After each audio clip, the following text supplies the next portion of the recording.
Hello guys and welcome back to my channel. Today in this video I wanna show you my newest build for World vs World. This is a Celestial Alacrity Scourge, which has a very high potential in healing and meaning most of the time barriers, not a lot of healing, but still barrier counts as healing. As you see my F1, almost 5k barrier, while also doing some corrupts and some strips and of course some damage, because we are Celestial. And we have also a very high potential of reviving people. So let's see how. Basically in the last patch I noticed a nice change, because the F4 which previously teleported continuously my downed allied to me, now they will only be teleported on the first pulse of the F4. So basically you press F4 and then downed ally around you in a radius of 600, they will be teleported to you and you can rest them. Earlier, before this change, this skill would pulse and you could move and the pulses still happened, and every pulse you had the allies getting teleported to you. So basically you couldn't move anymore into the Zerg. I think with this change it is doable now to revive all the allies. Like they are dead here on this guard, you have a dead ally, you teleport him to you with the F4 and you can rest him. And also if you don't manage to rest him, you can still keep going and moving and while you have saved the allies. Because earlier your F4 would continue to pulse and you would keep teleporting your ally to you into the Zerg. So I think this is a nice change. This is the trait lines. So basically we run the Ritual of Life. Whenever we start reviving an ally, he will get some revive percentage, and we will cast a Lesser Well of Blood, which is basically our healing skill, which will heal us and our allies and also apply regeneration and revive percentage 1% per pulse, which is not bad, considering this one will stack with this one and they also will stack with the transfusion, so it's kinda nice.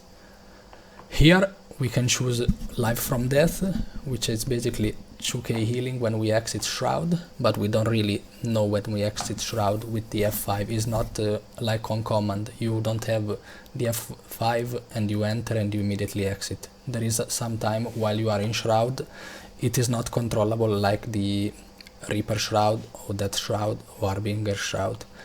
So I wouldn't recommend going for this, because you cannot control the timing of it, and 2k every like 25 seconds is not a lot. So I would go Vampiric Presence, which will be most of the time on your top skills on the arc DPS, and it will also buff allies damage, and also they will heal and you heal also too with the Vampiric Aura. And this is very nice, a very nice trait in longer fights. Here some healing power, of course, and here we had Transfusion. Shroud skill 4 heals and partially revives nearby allies. Up to 5 nearby downed allies are teleported to you upon using Shroud skill 4.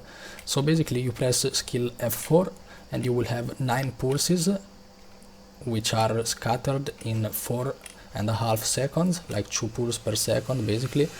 And these pulses will apply some heals on you and on your allies, and also they will apply some revivals, 1%, as you will see in the gameplay I will show you. I showed you earlier actually.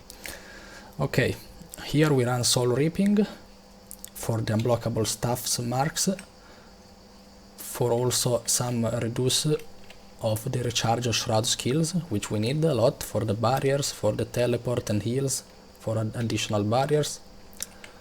And here that perception, because basically the other traits we don't need them, we just go that perception for doing some additional damage. On the Scourge we run this one right here for some condi removal and might, and also the other traits are not really needed. Here we get concentration and expertise. Here we run the Sandstorm Shroud, because the other two traits are not really needed, since we don't corrupt a lot, and also we don't really need so much barrier on us.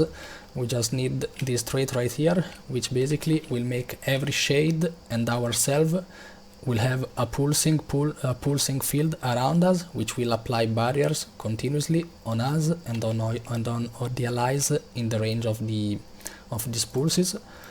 And also applying barrier will also apply alacrity to us and to our allies. So it is a big source of alacrity, and also it will grant protection. And when the pulses end, there will be a big explosion, which applies even more barrier, and also 2 condi removals, 2 bone strips. Then we run Desert Empowerment.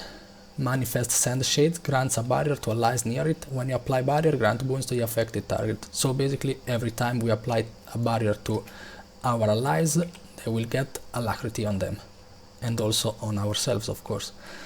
This is a very good trait with Celestial, which also has a lot of healing power on Celestial, because as you see, my F1 is almost 5k of barrier, the F3 is like 3k almost, the F5 we get 1k for pulse and 2k at the end, so it's very nice. And let's see the gears right now. We run full Celestial, Rune of Mercy for the revival. This could be changed maybe to some more damaging rune, but I think this is fine because we get toughness, healing power, and we also get the 6th bonus, revivalize 20% faster and with 30% more health, which is huge, and also reduced 20% incoming damage while reviving an ally. Then we run the staff, Superior Sigil of Life, because I saw the healing power is very strong for your barriers. They get big buffs by the healing power. And then Superior Sigil of Frenzy, so we get some recharges on our skills. Then we run Axe with Frenzy, and the Focus with Energy for an additional dodge, which we might need, since we are full melee basically. While we fight, we need to be in the middle of the fight. And everything else is full Celestial. So why Celestial? Because basically the Scourge was kinda nerfed, the damage was never fantastic, the corruption is not fantastic now because it was nerfed, Curse's trait line was nerfed, so I think we shouldn't run it. And since we don't have so much damage, we don't benefit a lot from the power, from the extra power from Marauder or Berserker or Valkyrie or Dragon or whatever you play. So I chose to run Celestial because on Celestial we get both power and precision, and also ferocity, which are needed to do damage. We get toughness and vitality, which are needed to tank. We get healing power to boost our heals and mostly our barriers. We get concentration, which is really needed because we apply 1 second of alacrity with barrier, but with the concentration from the Celestial gears, this 1 second becomes 1.5 seconds, and it really stacks up in long fights. You will see you will have a lot of alacrity, and you will apply a lot of alacrity on your allies, especially if you aim this skill right here, the F5, in a proper way. Then on Celestial we also have Expertise, which is condition duration, we don't really need it, and condition damage, we don't really need it, but still every other stat is needed in my opinion. On the utility skills I ran the Well of Blood. You can also run, if you want more instant barrier, the Sand Flare. It's like 2.5k ally barrier, but I would recommend running Well of Blood for the additional revivals, heals, and regeneration. Then we run Trail of Anguish. It's a stun break, stability, boon corruption, and damage. So it's nice. Well of Corruption is an unblockable AoE corrupts. I think this skill right here should be played in basically every necro specs and build, because it's just too strong in War vs World. On the elite skill we run the Ghastly Breach for additional boons converted to conditions and some might and some damage. This right here, the Well of Power, is the skill I am not very sure about, but still it is a break stun. You can use it while stun break and you will get stun break, and apply stability on yourself on the first pulse, might each pulse, and also will convert conditions to boons. So I would recommend using this while you teleport an ally to you. You press your F4 while the ally will teleport to you. You can cast the Well of Power and the Well of Blood, so the Well of Blood will heal your ally.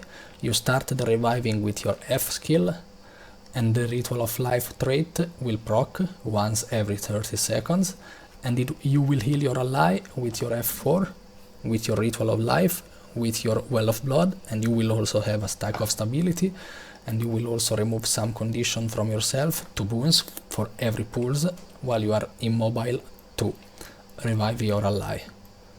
So this was the build and the gears. Now I will give you the commentary of the gameplay you just saw. Thank you and see you. Okay, this is the gameplay commentary.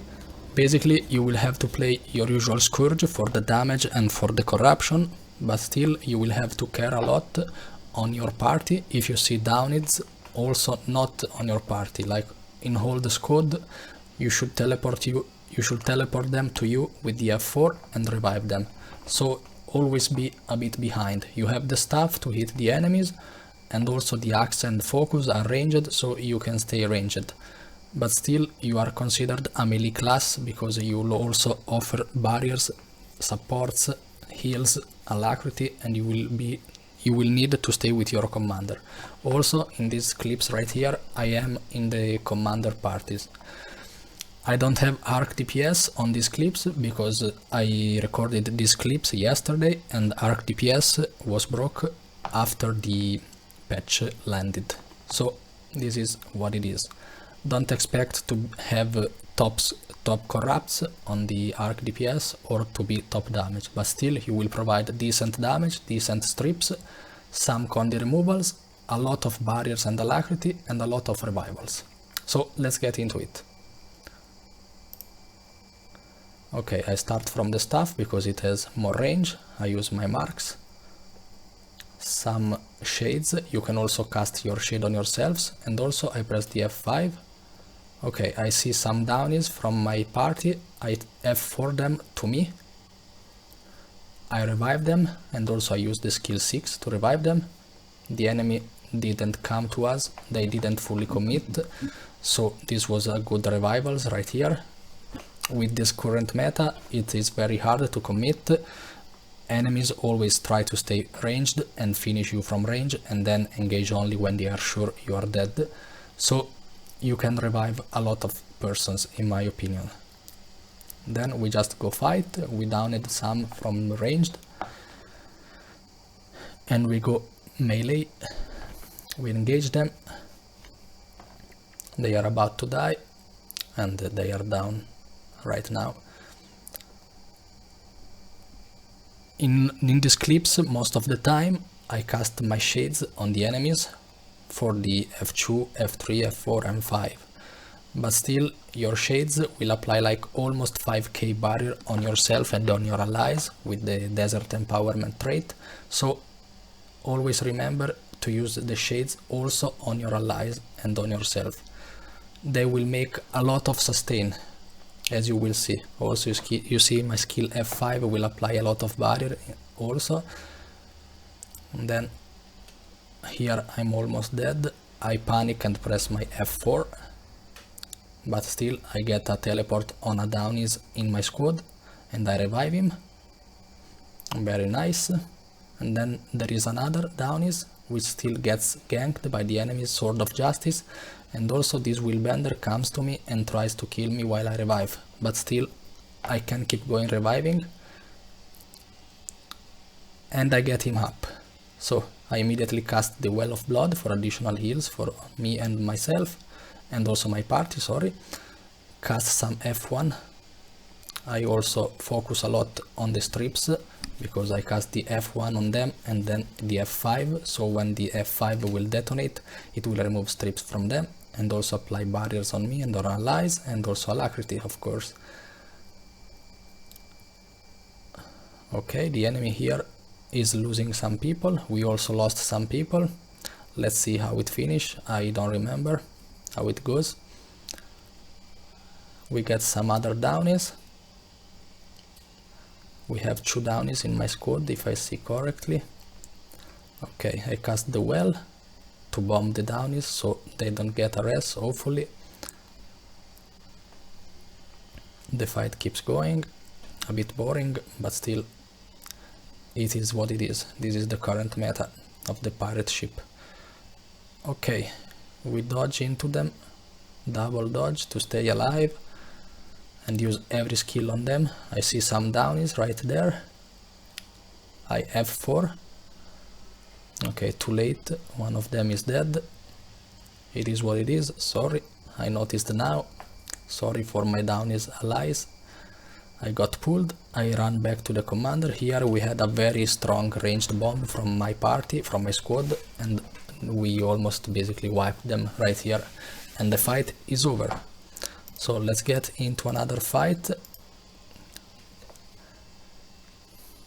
Okay, I remember the upcoming clip. This is not an actual fight, but still I saved a guy right there. It wasn't really needed, but still I find it very strong to teleport an ally from the wrong position to me. Like right here is very safe, and I saw the commander was casting his Signet of Mercy to revive him, but I think it would die before the cast was done, or maybe not. But still I think this build, this Scourge build, will work very well while synchronizing with some Chronomancer or Warrior, because you will have Illusion of Life, like you teleport 3 up to 5 allies to you, and then there is a safe spot where your Mesmer can cast Illusion of Life and revive everyone, or also your Warrior can cast the War Banner to revive everyone. So, and also the Signet, the Glyph of the Elementalist of the Support Tempest, they have an AoE revive of 3 persons if you use it on the Earth Attunement. So it is a very nice revival tool to keep your allies safe while reviving together with you. Okay, here basically I revive him, and also my allies join me to revive him with the F skill. Okay, this was just a showcase of the revive, it was not an actual fight. Okay, let's see another fight right here. This was interesting because the commander went down too, if I remember. Okay, some F1 for the barriers. The commander almost immediately goes down. I use my F4. I teleport to me like 3 persons, I think. I start reviving them, and they all get up because a Mesmer used the Illusion of Life, and we are all saved right now. And we can walk back, and we are safe to run. The fight then was over because we ran to the spawn, but still we managed to save like 3 or 4 people from that revive. Okay, this is all from this video.